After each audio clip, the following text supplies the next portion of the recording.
menyempurnakan Allah jatah rezekinya. Wattaqullaha, bertakwalah kamu kepada Allah.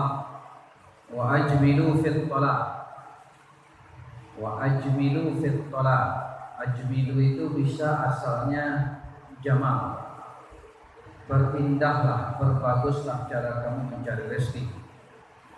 Bisa juga artinya dari ijma', sederhanalah kamu dalam mencari rezeki. Wala yahmilannakum istabta'ar rizqu an tatlubuhu bima'asillah. Jangan sampai tertundanya atau lambatnya datang rezeki kepadamu mendorong kamu untuk mencarinya dengan cara bermaksiat kepada Allah. Fa innallaha la yudriku ma 'indahu illa bi ta'atih. Sesungguhnya Allah tidak bisa kita mengambil rezeki dari sisinya itu kecuali dengan cara taat kepadanya. Kaum muslimin rahimahullah, ada beberapa poin penting yang disampaikan Nabi dalam hadis tadi. Pertama adalah setiap jiwa kita itu dijamin rezekinya. Wa ma min dabbatin fil ardh illa 'ala Allahi rizquha. Surat Hud ayat 6. Tidak ada yang melata hidup di muka bumi ini kecuali dijamin oleh Allah rezekinya. Jadi masing-masing kita sudah ada jatah rezekinya sekian jumlahnya sampai kita meninggal. Sampai habis dulu rezeki itu baru ajal kita datang. Rezeki kita itu ada yang dilapangkan, ada yang disempitkan. Allah yabsutur rizqa liman yasha wa yaqdir. Allah melapangkan rezeki bagi siapa yang dikehendakinya dan menyempitkan bagi siapa yang dikehendakinya. Nah, itulah makanya kita mesti memahami itu dengan baik. Allah telah menetapkan rezeki itu ketika roh ditiupkan ke janin ketika masih di rahim ibu kita. Dalam hadis riwayat Muslim disebutkan ada 4 takdir yang ditetapkan ketika roh ditiupkan: ajal, rezeki, amal, bahagia atau sengsara seseorang. Jadi rezeki itu sudah ditetapkan. Apakah setelah rezeki ditetapkan pasti rezeki itu kita terima? Tidak. Rezeki itu ada kewajiban kita di sana. Ini poin keduanya, yaitu berusaha dan bertawakal. Karena rezeki dari Allah itu ada 2 macamnya minimal. Ada rezeki wahbi yang diberikan saja begitu, seperti bayi disusukan oleh ibunya, seperti Maryam setiap hari datang hidangan ke kamarnya. Ketika Nabi Zakaria bertanya, "Wahai Maryam, dari mana ini rezeki makanan ini?" Ini rezeki dari Allah. Coba lihat Al-Quran. Begitu juga Maryam mendapatkan anak, rezeki berupa anak. Itu juga pemberian dari Allah, tanpa menikah, tanpa bayi tabung atau macam-macam. Tetapi rezeki yang seperti itu, rezeki wahbi itu tidak banyak jumlahnya. Tidak sering kita temukan dalam dunia kehidupan kita durian runtuh.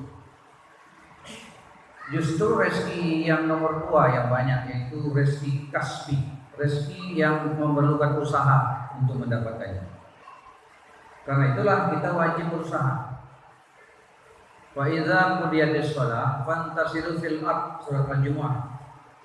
Jika kamu telah tunaikan kewajiban salat, fantasiru fil ard, bertebaranlah di muka bumi. Wa bataghu min fadlillah, cari rezeki Allah. Jadi kewajiban salat disandingkan dengan kewajiban mencari rezeki. Berarti kasab, iktisab, mencari itu wajib. Tapi ingat,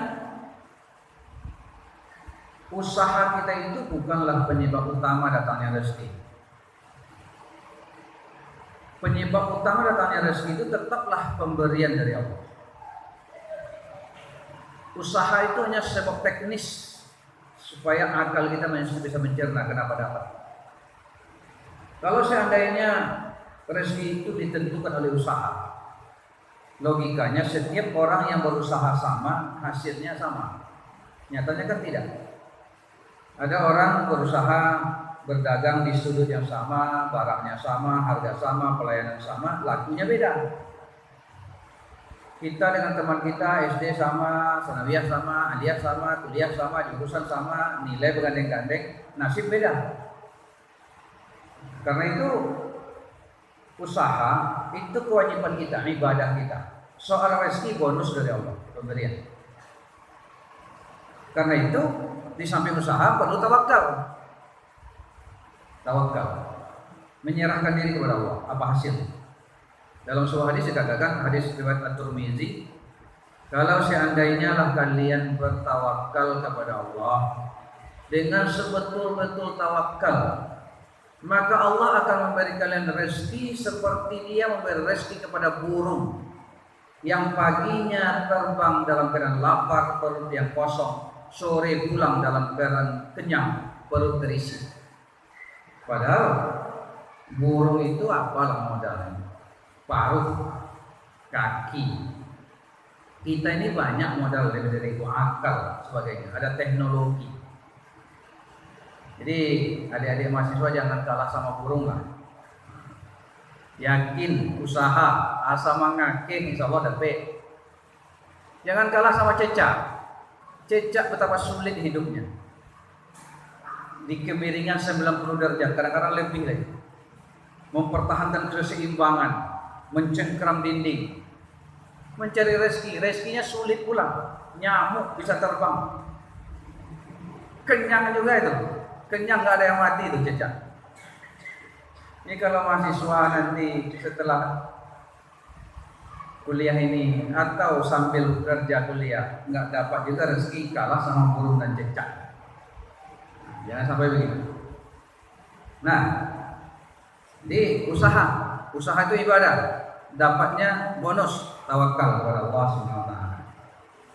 Kemudian poin ketiga dalam hadis ini,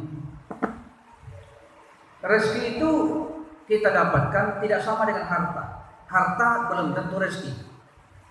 Rezeki itu sesuatu yang kita manfaatkan dan halal. Harta kadang-kadang halal, kadang-kadang haram. Kata Allah, kata hadis ini, Allah tidak berkenan memberikan rezeki kecuali dengan taat. Sesuatu yang kita dapatkan bukan dengan ketaatan, itu bukan rezeki. Itu musibah dunia akhirat, dipertanggungjawabkan di akhirat. Ini rezeki itu yang halal. Ya, yang halal. Kemudian tidak semua rezeki yang halal itu menjadi rezeki kita juga. Itu baru potensial.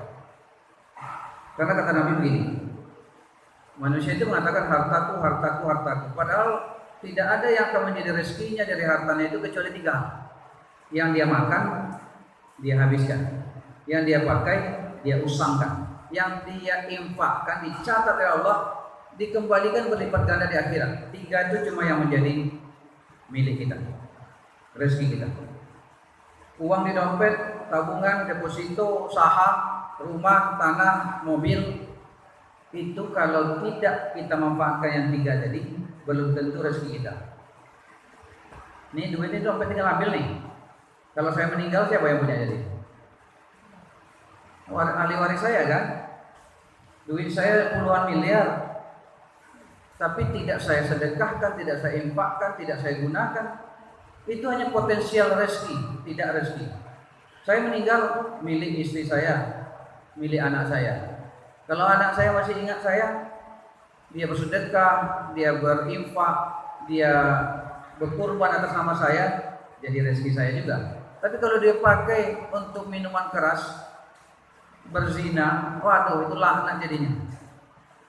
Gitu kan? Istri saya dapat separuh dari istri saya itu kalau saya meninggal, dapat dia 10 miliar. Kalau dia ingat saya, dia berbuat baik atas nama saya, ya jadi rezeki saya. Tapi kalau tidak, Meninggal dia masih muda, cari suami baru. Dapat suami baru, tamat UIN umpamanya kan, belum bekerja.